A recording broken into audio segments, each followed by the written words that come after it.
All right. Okay, so, and go.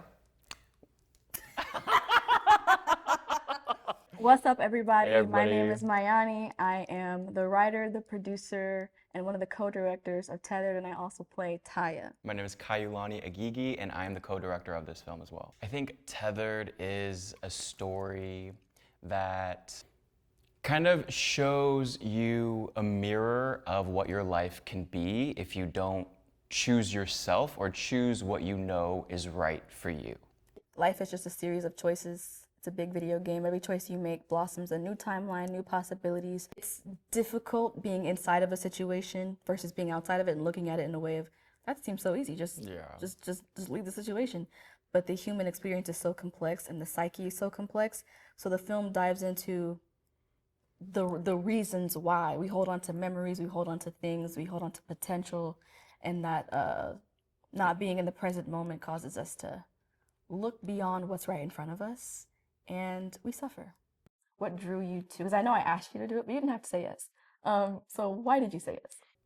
I love the way that you write. I love how organically you create a story as opposed to storyboarding everything and outlining everything. I feel like it all just comes directly from you and just flows out of you. So I loved how seamless the story was. It's a very simple film. There's really not a lot that we see. We're in one location, we just have two people, and it's really one conflict, but it's layered with so much underneath it all that we can't really see. So there was a lot to play with, I thought. And it also, personally, the story just resonated with me a lot. There's been so many times that I found myself in cycles over and over and over again, not having the courage to break out of those cycles. So I saw myself a lot in Taya when reading it. Was there any sort of moment that sparked it? Was there any sort of inspiration? How did the story come about for you? I love telling this story because I don't write linearly. So technically, the very moment that it started, I was in my car and I was just like meditating, just talking with myself as always, and I just began to hear this monologue in my head, and it was like there's a man and a woman swimming in a pool. They both agree on it for 15 seconds and then come back up. And I was like, I have to grab my notepad, I have to grab my phone and start writing this down. And I was driving on the road and I just kept saying it. I just kept saying, he grabs her ankle and pulls her back down. And I was like, what is this? What is this? I need to know what this is. And so that's where the film was born. The monologue, like the center of the film came to me first versus like the beginning, the middle, and the end. So I took that monologue and I expanded it outward to get what happens before and to get what happens after. I had some friends that were pretty down bad, and I've always been. Some I was friends. always the coach. I was always the one that Yeah, gave, you gave were. advice, but Yeah. I was never in it. I was never in it. I'm just like, and then the universe humbles you and shows you what it's like to be in it. So then I was in it, and so it gave me a different perspective, which I'm always grateful for. I wrote it at LAX, in the airport, and that's the story. Yeah, I love that. I love the monologue. I think it's one of my favorite parts of the entire film. With the monologue, it's layered with that sort of underwater metaphor. Did that come to you naturally? Like what does that underwater metaphor mean to you specifically as the writer? Self-perpetuated suffering. See, the original idea I had actually was to have Dre drowning me in the tub. He inspired the like the bathtub thing because I wrote it about a pool, and he was like, there would be like if you took that monologue and took something and matched it with the visual, like matched the visuals with the page, and I was like, that's genius. That's exactly why I asked you to help me. And so I thought of, okay, what could I do to capture this monologue but not be in a pool? And I thought bathtub. And as I said, originally I was gonna have him be the one holding me under, but the universe made other things happen that night. And at first I was like frustrated a little bit because I was like, I had a plan. But then I was like, okay, Mayani, you know how to pivot. You know how to make everything bend in your favor. It happens as it's It's supposed supposed to. to. And then my DP Nikita, he was like, why don't you just, be by yourself? Because the truth is, you're the one drowning yourself. No one's holding you down. Nobody's forcing you into this water. Like you watch the film and she's just like, nobody's holding you under. You can easily just sit up. and remove yourself from this water. So she's drowning herself, which is, I think it works out better. You are so suffocated by something and you can't, it's so easy just to sit up, but it feels easier to suffer. It feels easier to stay underwater and stay gasping for air. How can I stay somewhere where I'm literally dying? Yeah, yeah. Psyche is very interesting. I think that you can be tethered to so many different types of things. It doesn't necessarily have to be a person. I do often feel tethered to different times in my life. There will be maybe like a year or two in my life that has gone really good, or maybe it was really productive, creative year or two. And then I find myself trying to emulate that time in my life, even though it's not, it's gone, it's over it and it's done with, and I need to find something else. But I'll feel tethered to not only the time, but the people, the friends that I've had. And it was really hard. It is really hard for me to make like really close connections with people and then have life just kind of like drift off a little bit. And I feel so closely connected to everybody that I've been around. And I've learned that that's not a popular experience, really. It is so clearly exemplified in the film who and what Taya is tethered to, and also who and what Dre is tethered to as well. When you have to surrender something that you've identified with, it's kind of like that's me and that's me dying. And if I let that go, I'm gonna die. And the mind will literally tell you that you're gonna die if this thing that you so attached to leaves. And so what I've been practicing personally is like being okay with things ending, because you can be tethered to something for a chapter, and that's all that was supposed to be, a chapter or two. But a lot of times humans have the tendency to prolong people's welcome and overstay, and you don't get the lesson you need. Sometimes you're not really tethered. Like the whole we have soul ties. That sometimes it really is just It's you. You it's are you. tethering It's yourself. you and you like don't love yourself. I think there's beauty in being tethered because that's the human experience. If we weren't tethered to anything at all, what would life be?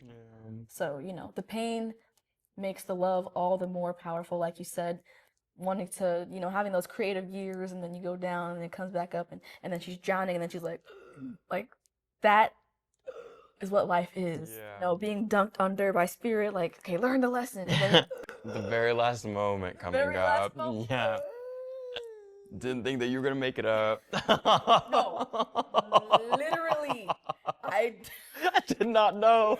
I I, wasn't I sure. was like, mhm, Sure. I'm not sure I can get Dude, past. I'll just stay down I here. think I'm gonna just It's chill okay. out. The light is leaving. The light is leaving. A little too real. Writer and also as a director, what do you want the audience to feel when they finish the film? And what do you want them to feel throughout the film? When they finish the film, I want them to feel inspired to take their power back.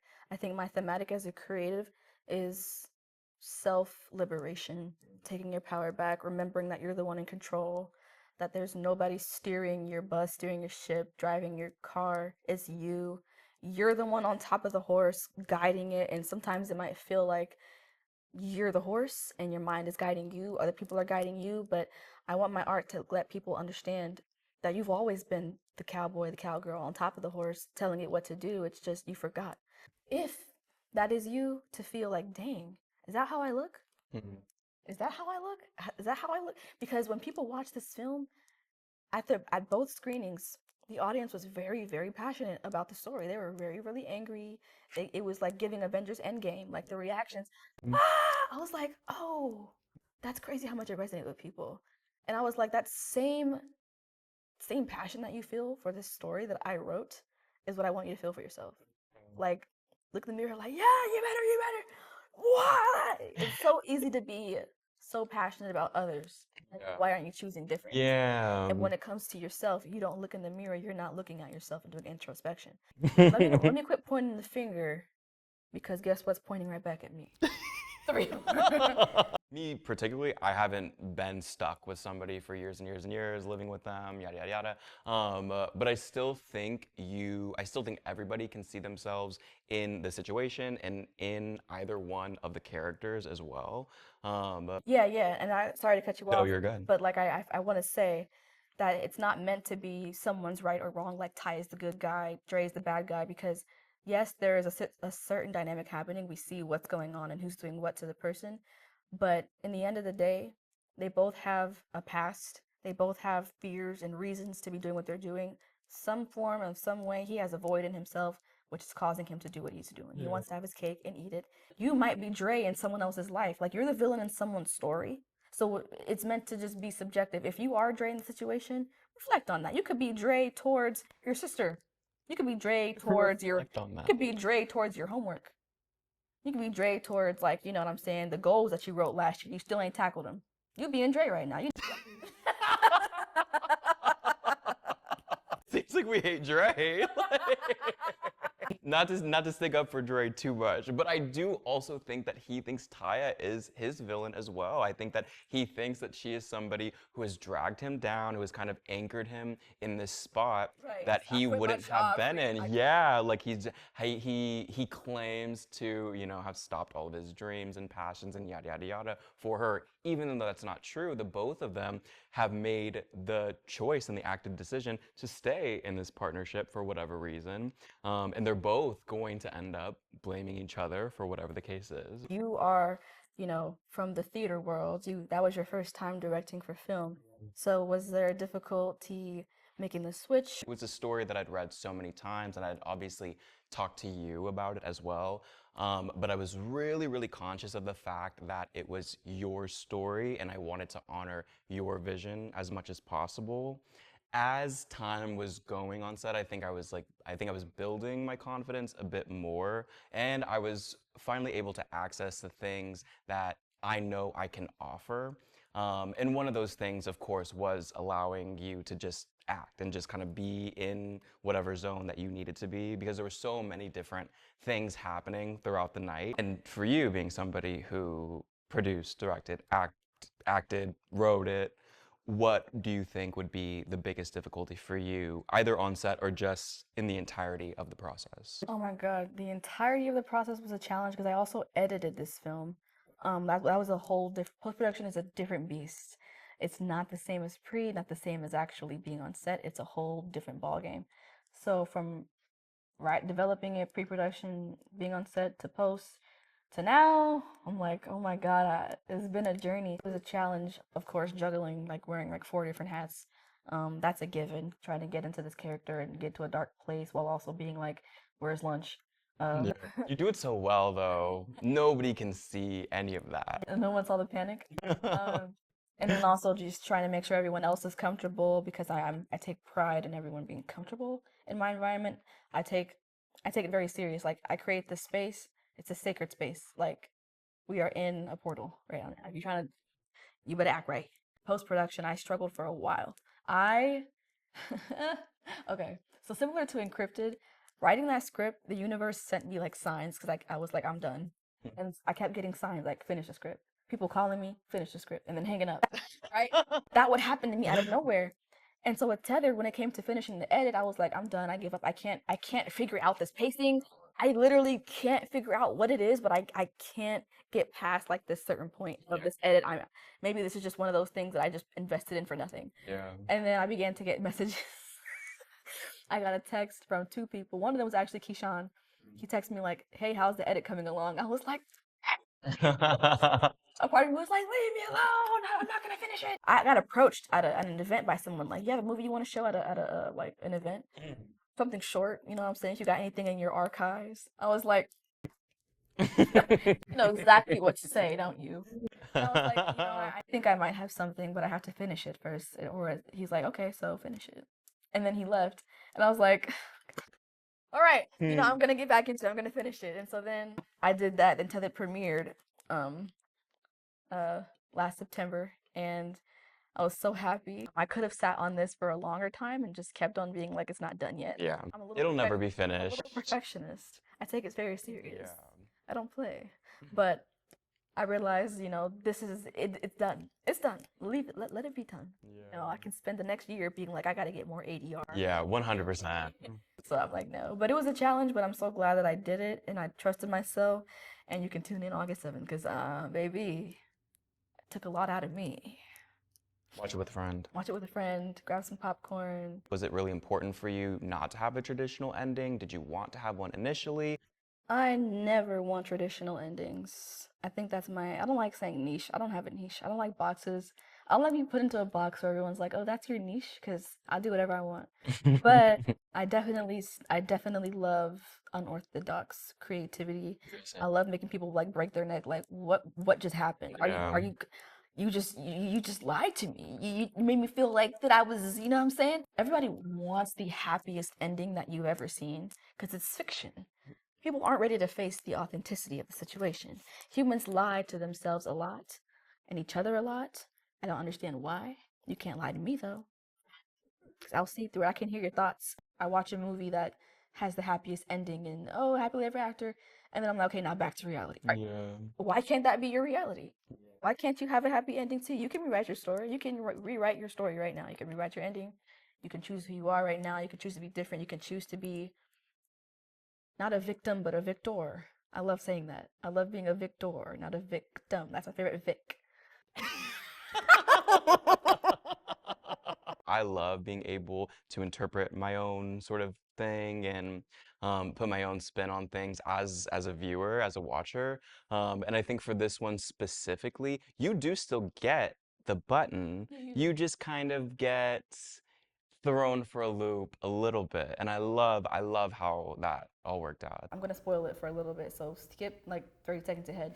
Somebody was like, at the end on the beach, was that before? Was that after? Like, did they go to the beach after? I was like, that was the picture on the Yeah. They're like, so did they go back to being happy? Like, is that? They thought that. Yeah, funny. They thought it was the happy. Interesting. I think it's because people want the happy ending. I want the part two of Tethered to be the viewer making the part two, rewriting your story, and then tag me and say, hey, hashtag Tethered. I broke out of my Cycle. I broke the cycle at Imagine Media. I broke the cycle. No, actually. Dre says that he loves Taya. One, do you think that he does? And two, if he does, do you think that love is enough to justify hurting another person? No. First, I do not think that he truly loves her because real love is unconditional. There's no way around that. Conditional love is, to me, it's just not real. I think people are attached and they confuse the two. I love what you do for me. I love how you make me feel. Love being enough to hurt somebody, it just depends on the situation. Me having not called you in a week, you might be like, I'm hurting you, right? But in my experience, I'm just trying to live and get to next week. And in your perspective, I might be the worst person. I didn't text you back. Yeah. I must die. You must die. You know what I'm saying? I didn't text you back. I'm crucified. I do think ignorance is bliss, but for me specifically, I don't want to be ignorant. If that's what it takes to be happy, I'm good. Cool. Yeah, I'm way good. You know what I'm saying? I don't even think I have a choice to be ignorant because the universe will always collapse anything that is not supposed to be there. I got like 30 seconds. I got like 30. And the thing is, the minute I become aware that something is wrong, it's like an infestation. And it's just, yeah, they're always turning. It's always turning. Like, turn the Yeah. other cheek. Like, I didn't see that. Oh, and I've tried, and it'll. I've tried. If I ask myself this question, could I picture this for the next 50 years? You're like, no, absolutely not. Absolutely You not. know 100%. No. It's so clear. It's a Yeah, no questions asked. hell no. But you're still gonna call him up tonight, like. I was afraid to be the one to leave. To be the one that people could say, you gave up on me. You wasn't right or guy. You didn't want to go to hell and back. I did. And no, sure didn't. No, I did not. I did not want to go to hell and back. I hate the heat. Like. I don't like that. I wanted people to be sad for me, like, and it didn't do anything, right? They're sad for you, now what? Yeah. They're gonna go kill them, like. You are a puzzle piece. And you wouldn't have been created without your matching piece, okay? You have these dips and these curvatures and these, you know what I'm saying? You have a specific build to you. And you're like, oh, I'm too intricate and no one's gonna absolutely, I have a million freaking curvatures and arches in my shape. No one's gonna fit that. Like everyone has like 5 dips. I have a million. But I promise there's someone out there that's like, I have a million, I have a million freaking curves that who out there's gonna like freaking have arches for my curves? Like I can't. there's no one out there that has arches for my curves. And then you find the person that has arches for your curves. And then you're like, too good to be true. You know what I'm saying? So just be present and understand that the love out there that you want exists because you exist. I don't think you would be created without a match. To my future husband. Wherever he's at. Wherever he's at in the world. If you're watching, if you're stalking me right now, you're just like getting intel on who I am. Yeah, he's like warming up. I'll see you soon. If you are a real one, you'll be tuning in for the Tethered premiere on YouTube August 7th at 7 p.m. All right. Thank you guys so much. Subscribe to the channel. Subscribe to the Instagram. Subscribe to me. Subscribe to you. Take your power back. I love you so much. It's been real. Watch Tethered, August 7th. August 7th. Don't miss it. Clear skin.